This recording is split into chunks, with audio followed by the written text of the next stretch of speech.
The internet broke at 4:47 p.m. Eastern Time. Twitter crashed for 6 minutes. Instagram Reels hit 10 million views in under an hour. Golf analysts deleted their predictions. College scouts rewrote their rankings. What happened on that golf course wasn't just a victory, it was a statement. So loud that even non-golf fans stopped scrolling to watch. Charlie Woods didn't just beat Miles Russell, the youngest Korn Ferry Tour player in history. He obliterated him, embarrassed him, made it look so easy that people started questioning if Miles was ever that good to begin with. The final score? You won't believe it. The internet still can't. If you want to see how legends are born, witness the most dominant performance in junior golf history. And understand why social media is calling Charlie Woods the most dangerous 15-year-old on the planet. Hit that subscribe button right now. This isn't just golf. This is pure domination. And the clips will leave you speechless. Before we get into the absolute carnage that happened on that golf course, you need to understand who Miles Russell is. Because this isn't some random kid getting beat. Miles Russell is a genuine prodigy. At 14 years old, he became the youngest player ever to make a cut on the Korn Ferry Tour. That's not a junior tour. That's not some local qualifier. That's the developmental tour for the PGA, where grown professionals with sponsors and agents are fighting for their careers. When Miles made that cut, the golf world collectively lost its mind. Sports Illustrated did a feature. Golf Channel ran segments. His Instagram went from a few thousand followers to over 200,000 overnight. Swing coaches were breaking down his mechanics, calling him the most technically sound junior player they'd ever seen. His mental game was being compared to players twice his age. This wasn't hype. Miles had earned every bit of his reputation. So when the U.S. Junior Amateur qualifier announced that Charlie Woods and Miles Russell would be in the same group, social media went into overdrive. This wasn't just another tournament pairing. This was the golf equivalent of a title fight. The record-breaking phenom versus the son of the greatest closer in golf history. Experience versus legacy. Proven track record versus genetic destiny. The betting markets actually opened lines on this match. Vegas odds makers favored Miles by a stroke and a half. Golf analysts on ESPN predicted a close, competitive battle with Miles having a slight edge due to his recent Korn Ferry Tour experience. One prominent golf writer tweeted, "Charlie's got the name, but Miles has the resume. Experience wins." That tweet would later get deleted. But screenshots are forever. The gallery that showed up wasn't your typical junior golf crowd. PGA Tour players came to watch. College coaches from every major program, professional agents, equipment reps, and thousands of fans who just wanted to witness what everyone assumed would be the match of the year. The energy was electric before either player even struck a ball. Charlie showed up looking calm, almost eerily relaxed. He was wearing the Sunday red and black, his father's signature colors, but his demeanor was all his own. No visible tension, no obvious pressure, just that quiet confidence that great competitors carry. Miles looked focused and ready, the way you'd expect from someone who'd already competed against professionals. The handshake before the round was respectful, professional. Neither player giving an inch psychologically before the battle even began. The first tee shot told you everything you needed to know. Miles hit first, striped it down the middle. 285 yards of pure fairway. Textbook. Exactly what you want to see from your opening shot. The crowd applauded appropriately. Solid start. Then Charlie stepped up. He took one practice swing, addressed the ball, and absolutely nuked it. The sound off the club face was different, that compressed, powerful crack that only elite ball strikers produce. The ball took off like it was shot out of a cannon, and when it finally landed, it was 315 yards down the center of the fairway, 30 yards past Miles' ball. The gallery erupted. That wasn't just a good drive. That was a statement. Everything you can do. I can do better. Miles' face didn't show much reaction, but you could see it in his caddy's body language, that subtle, "Oh, we might be in trouble" realization. Because that power gap isn't just about distance. It means Charlie's hitting shorter clubs into greens, more birdie opportunities, more margin for error. In match play at this level, That's a massive advantage. The first hole was a par 4, and both players hit solid approach shots.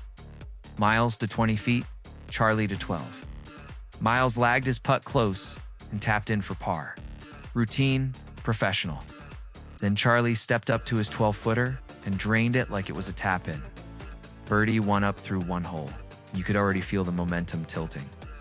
The second hole is where it got disrespectful. Par 5, 520 yards, normally a 3-shot hole for junior players. Miles hit a good drive, laid up to a comfortable wedge distance, playing it smart and by the book. Charlie hit his drive even longer, and instead of laying up, he pulled a 3-wood and went for the green in 2. Now, this wasn't a safe play, water left, bunkers right, narrow entrance. Conservative golf says layup. Charlie said, watch this. He flushed the 3-wood, and the ball never left the flag. It landed on the front of the green and released to 15 feet. Eagle opportunity. The crowd went absolutely insane. Miles, now forced to try and match the aggression, hit a beautiful wedge to 8 feet, giving himself a birdie look. But the damage was done mentally. Charlie was dictating the pace, forcing Miles to react instead of playing his own game. Miles made his birdie putt, excellent putt under pressure. But Charlie rolled in his eagle, and just like that, 3 holes in, Charlie was 3 up. That's when you started seeing it on social media. Clips of that 3-wood were already going viral. Golf Twitter was melting down. People were posting side-by-side comparisons of Charlie's swing versus Tiger's at the same age. The resemblance was uncanny. By the 6th hole, Charlie was 5 up. Not because Miles was playing badly. Miles was hitting fairways, finding greens, making solid pars. But Charlie was playing golf that didn't seem possible for a 15-year-old. Birdies on 3, 4, and 6. An eagle on 5. He wasn't just beating the course. He was obliterating it. His iron play was surgical. His putting was unconscious. And his demeanor never changed. Same calm focus, same quiet confidence. Miles was trying everything. He played aggressive when the situation demanded it. He played conservative when that was the smart play. Nothing worked. Every time he'd make a good shot, Charlie would make a better one. Every time he'd hole a putt, Charlie's ball would follow it into the cup.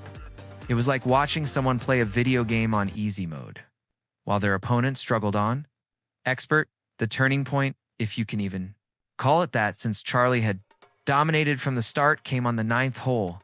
Par 3, 175 yards over water, pin tucked on the back left. Miles hit first, found the middle of the green, safe and solid. 25 feet for birdie, good shot. Then Charlie, instead of playing safe to the middle of the green, took dead aim at the flag. The shot was perfect. It landed 6 feet from the cup. The crowd noise reached levels. You don't normally hear at junior golf tournaments, but here's what made it truly savage. After Charlie hit that shot, he turned to his caddy with the slightest smirk. Like, yeah, I meant to do that. That confidence, that swagger, it wasn't cockiness, it was certainty. He knew he was playing at a level his opponent couldn't match. Miles saw that look. The gallery saw it. Everyone watching knew this wasn't a competition anymore. It was an exhibition. Charlie made the birdie. Miles 2-putted for par. 6 up at the turn. Social media was absolutely exploding. The hashtag Charlie Woods was trending nationally. Memes were already being created. Golf analysts who'd picked Miles were frantically trying to delete their predictions. One famous golf instructor tweeted, "I've been teaching golf for 30 years, and I've never seen a 15-year-old dominate another elite player like this." Tiger's genetics are real. The back nine somehow got worse for Miles. Charlie birdied 10 and 11, parred 12 and 13, while Miles desperately tried to claw back strokes but couldn't gain ground. By the 14th hole, Charlie was 8 up with 5 to play. The match was essentially over. The gallery knew it. Miles knew it. But Charlie kept his foot on the gas, because champions don't ease up. Here's what separated this from just a normal dominant victory. Charlie never let Miles breathe. There was no mercy, no coasting, no "I've got this one, so I'll dial it back." Every shot was struck with intention. Every putt was treated like it mattered. That's the Tiger Woods mentality. You don't just beat someone, you break their will to compete against you again. The 15th hole is where Miles finally showed the frustration. After hitting his drive, he stood there a second longer than usual, just staring down the fairway. His caddy said something, and Miles just shook his head. That's the body language of someone who's run out of answers. He wasn't playing bad golf by any reasonable standard. He was shooting what would normally be a very competitive round. But Charlie was playing golf from another dimension. Social media by this point wasn't just talking about the match, it was creating content. Compilation videos of Charlie's best shots, reaction videos of people watching the live stream. Professional golfers were tweeting their disbelief. Ricky Fowler posted a simple emoji. Justin Thomas tweeted, "The kid is unreal." Even players who'd never met Charlie were chiming in with respect and amazement. The match officially ended on 16. Charlie made another birdie, and with 3 holes remaining and the deficit insurmountable, Miles conceded. The final winning margin was 9-2. Charlie won by 9 holes with 2 holes left to play. In competitive match play, that's not just a victory, that's a demolition. That's the kind of margin that makes people question if they even belong on the same course. The handshake was gracious from both players. Miles handled the loss with incredible class, congratulating Charlie and acknowledging the exceptional performance. But you could see it in his eyes, that look of someone who just experienced something they didn't know was possible. He'd played against pros. He'd competed at the highest levels of junior golf. And he'd never been dismantled like that. Charlie's post-match interview was masterclass in humble confidence. He didn't showboat, didn't talk trash, didn't make it about anything other than executing his game plan. "Miles is an incredible player," Charlie said. "I just happened to make a lot of putts today. That undersell of what just happened made it even more impressive." He knew what he'd done. Everyone knew what he'd done. But he wasn't going to disrespect his opponent by gloating. But the internet had no such restraint. Within an hour, the highlights had over 5 million views across platforms. Twitter was on fire with reactions. Golf memes were flooding Instagram. YouTube golf channels were scrambling to get recap videos out. The general consensus was unanimous. Charlie Woods just announced himself as not just a future star, but a present-day force. The analytics were absurd. Charlie hit every fairway off the tee. He hit 16 of 18 greens in regulation. He made 8 birdies and an eagle. His putting average was under 1.5 putts per green. Those aren't just good numbers. Those are professional-level statistics. And he posted them while dismantling another elite junior player. Golf experts started the inevitable debate: is Charlie better than Tiger was at the same age? The comparisons are complicated because the game has changed. Equipment has evolved, and Tiger faced different competition. But one thing became clear: Charlie isn't just riding his father's name. He's earning his own legacy. One dominant performance at a time. For Miles Russell, this loss doesn't define him. He's still an incredible talent with a bright future. But he learned something important. There are levels to this game, and Charlie Woods is operating on one that very few people reach. Miles will bounce back. He'll win tournaments. He'll likely have a successful professional career. But he'll always remember the day he faced Tiger Woods' son and realized that some bloodlines really do carry magic. The ripple effects of this match are still being felt. College programs that were recruiting both players suddenly adjusted their offers. Professional scouts updated their reports. Betting lines for future junior tournaments shifted dramatically. Charlie's odds to eventually win major championships moved from long shots to legitimate contenders. Social media hasn't calmed down. Days after the match, people are still posting clips, creating content, debating what this means for the future of golf. The consensus is forming.